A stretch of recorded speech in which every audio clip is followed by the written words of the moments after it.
Hello, beautiful soul. Welcome to Mystical Adventures. My name is Anne Vivian, and happy December.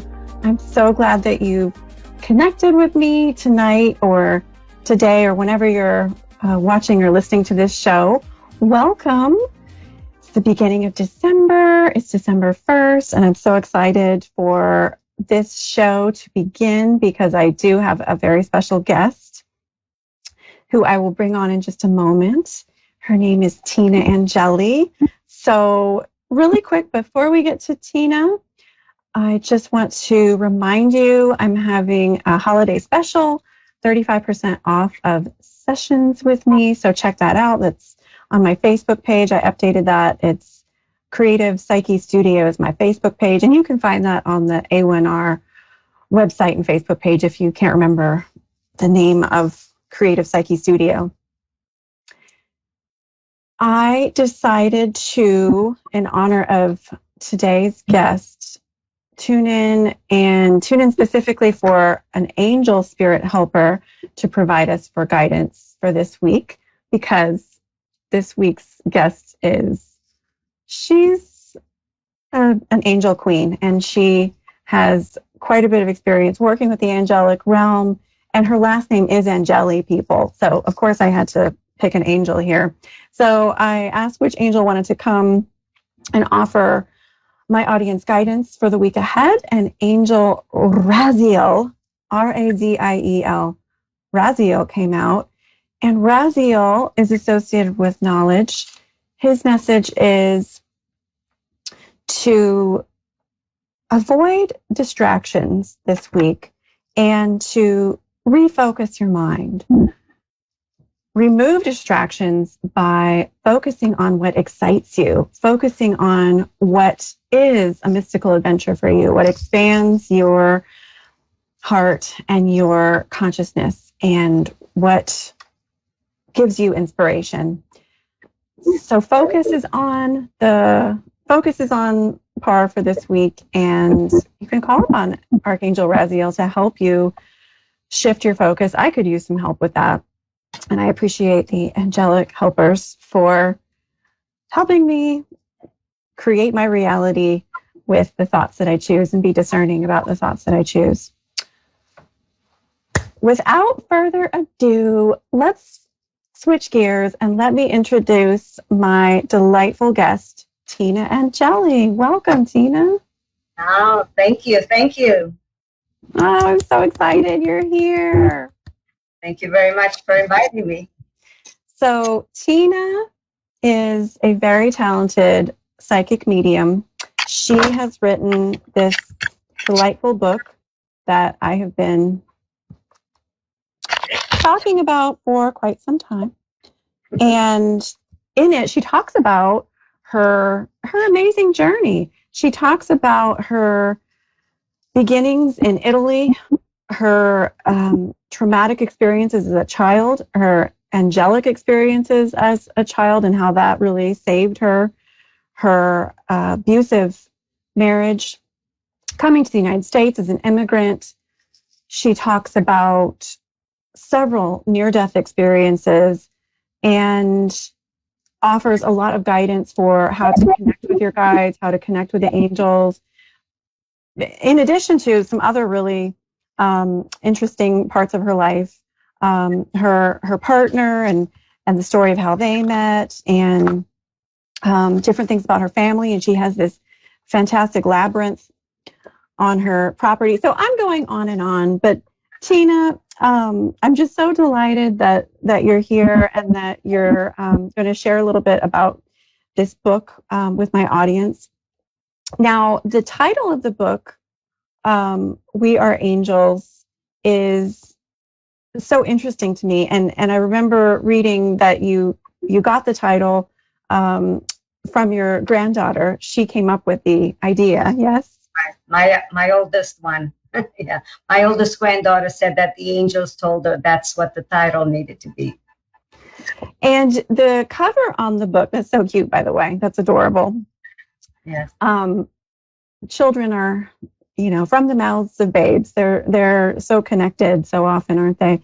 So the beautiful shot on the cover, the beautiful art piece on the cover, rather, that is of depicting this experience that you had of having this very vivid vision of an angel above your garage.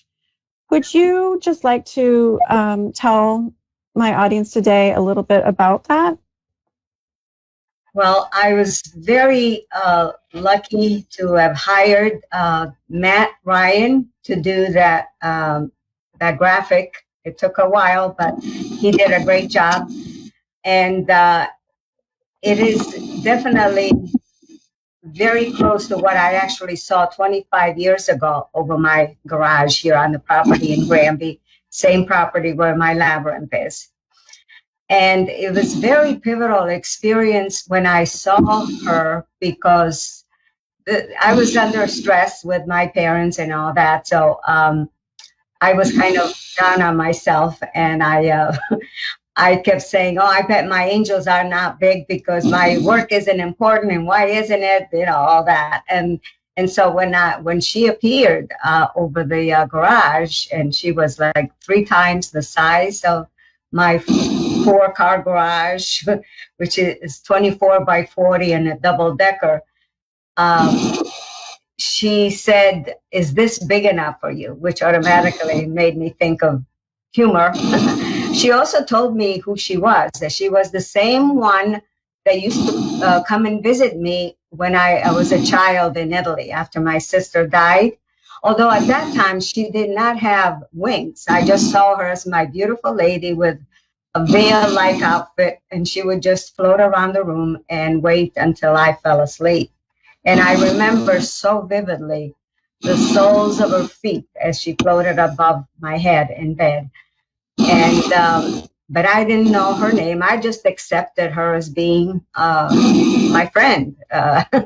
And she would always come after my parents were asleep. Then when she came over here, over the garage 25 years ago, she actually told me what her name is. I don't know what to do about the microphone.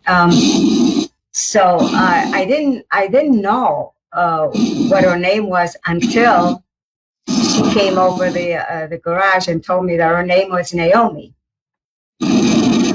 So what are we gonna do about this this number?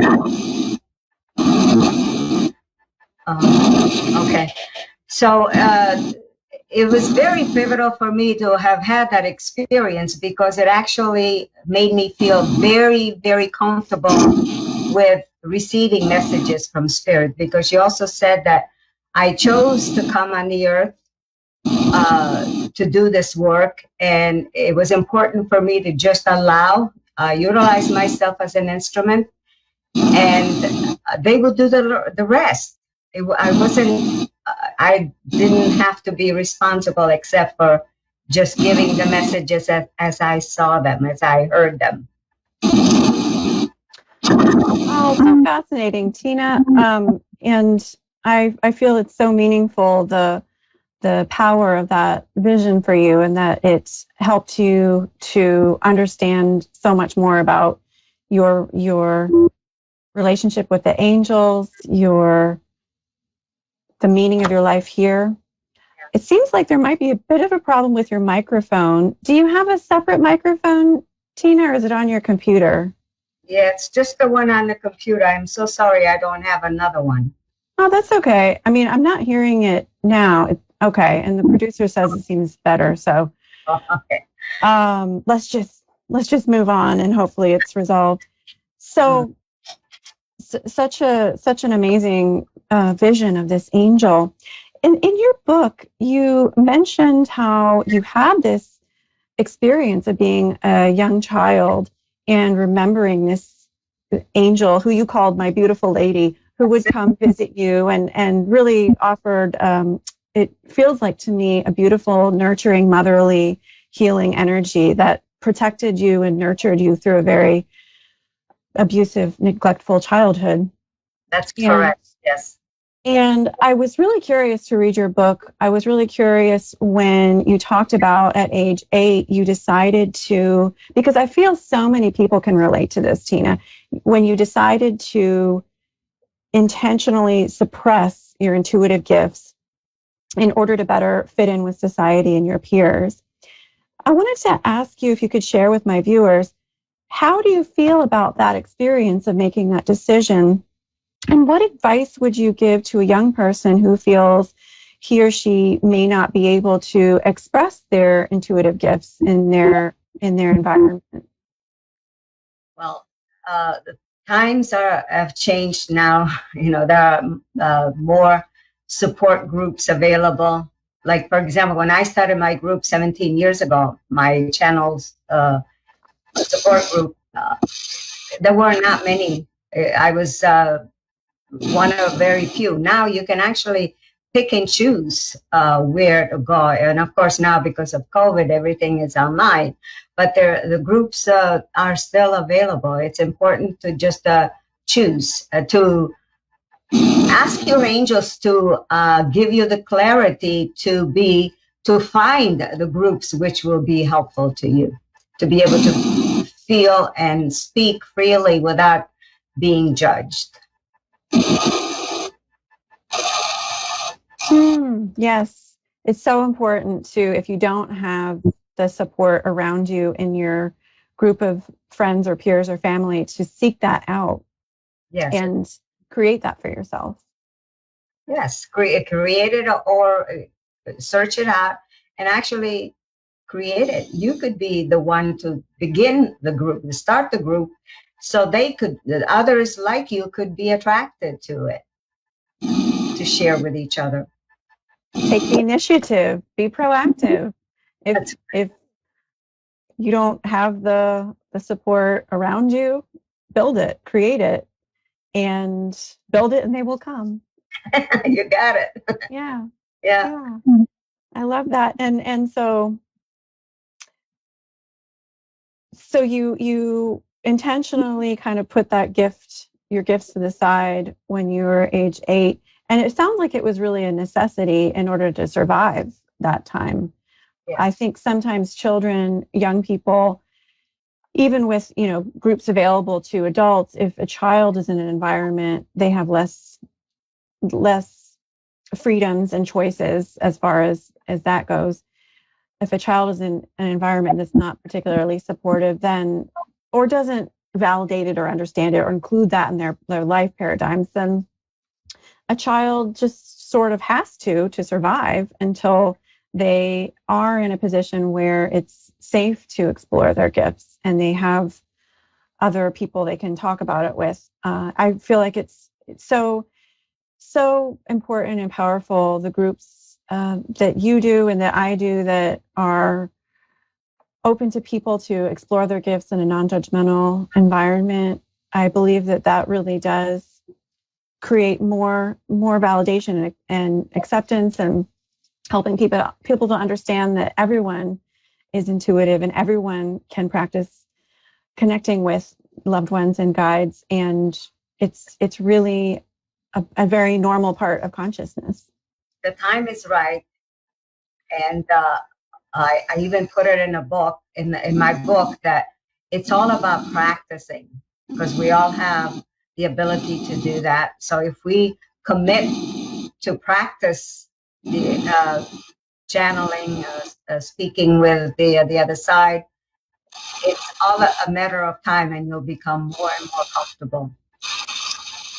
Experience, just practicing and continuing. Yeah.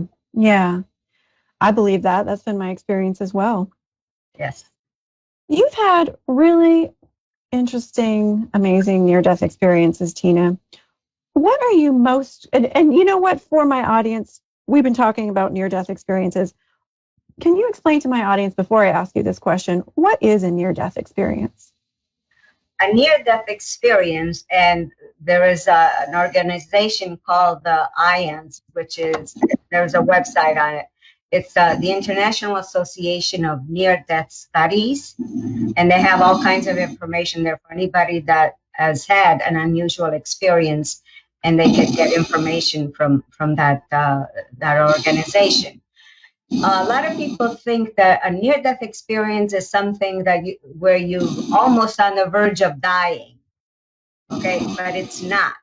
It's, for lack of better words, near NDEs are where you actually die and then you come back. And in my book, I have 2 real near-death experiences that I have there in detail. The first one was also where my after my sister died and I started to see my angel. That was a life transforming event, but it's also under the hospice of near death experience because it's kind of part of the change of how we change after we have these amazing experiences. I see. Well, it seems like to me, Tina, there's more research and exploration into the subtleties and the differences with different near-death experiences, and that the definition is being expanded. Yes. So we have a group, actually. We have a support group, which was at UConn Health Center in Farmington, Connecticut. But now, because of the COVID, we meet online. Anyone that wants to join the group, they can send me a message through my website, weareangels.net, and I will place them on our list so they can have every month when we have our speakers, they can get invitations to it. And I have gone to meetings of this near-death experience support group, and I think it's a really, really wonderful place for getting information about near-death experiences, for connecting with other people who've had them. If you've had one, you can meet others here. Yes. Of hearing people's stories. And, the more near-death experience accounts I hear, the more I just feel the divine inspiration and energy that someone experiences in their life. And it's so fascinating to go on that journey with someone. My audience probably remembers me talking about out-of-body experiences, and I intend to do some shows exploring that. Out-of-body experiences, or OBEs, are also known as astral projection. And I was taught that near-death experiences are actually a form of out-of-body experience. And an out-of-body experience is simply when your consciousness leaves your body and comes back. But my understanding is the difference between a near-death experience and an out-of-body experience is, in a near-death experience, your body is in physical danger and you are coming back after either you've actually died or been close to death. In my third near-death experience, when I died at the car crash, I actually felt like a suction when my soul was coming out of my painful body, and I found myself above in this amazing, loving white. It was a space. I called it a room, but the walls were made out of white light. And in that room was a very ornate table with 9 entities on the other side. And I actually found myself counting them. And I knew exactly what they were saying to me. The middle one, I knew instinctively that the one in the middle was the one that made the decisions, but I didn't know who they were at that time. The other 8 were there to support me, to I felt embraced by the light in a loving, non-judgmental way. And I was very straight in saying, no, I'm not ready to go. I'm not finished on the earth yet. And suddenly I heard, okay. And again, that suction feeling, I came back into my car. By then, the car had stopped spinning around, and it had stopped by the side of the road. I got hit by an SUV right on the right side, and I was the airbags had exploded, and it was an awful odor there as well. Yeah, it was a very interesting feeling because I was not. This was in 2012, January 5th of 2012, and I have to say I'm not the same person that I was, but in a good way. Yes, I still have sores and all because I should have died, but instead I had black and blue marks, no broken bones or anything.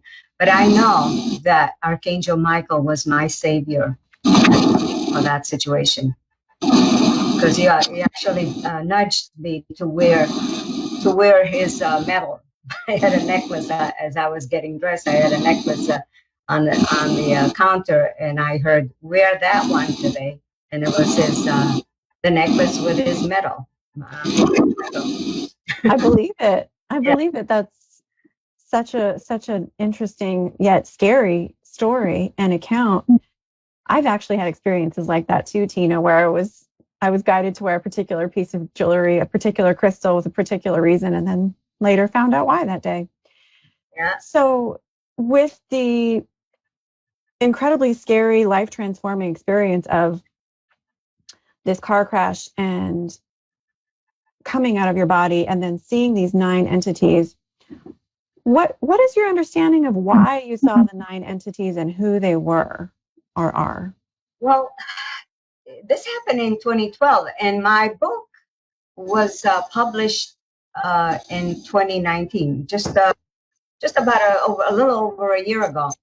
And it wasn't until a few months before my book was published that I learned who they are, and they are helped in the meantime, so then they can be taken back home to the source. Wow, I've heard of the Lords of Karma, and that's absolutely amazing that you had an experience with these entities, with these highly evolved entities.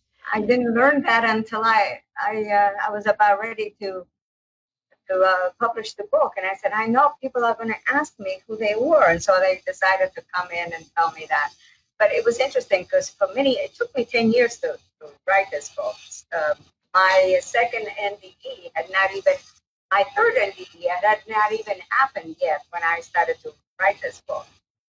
And but I was stuck, and after I had my near-death experience, I was trying to write the book and nothing was coming out.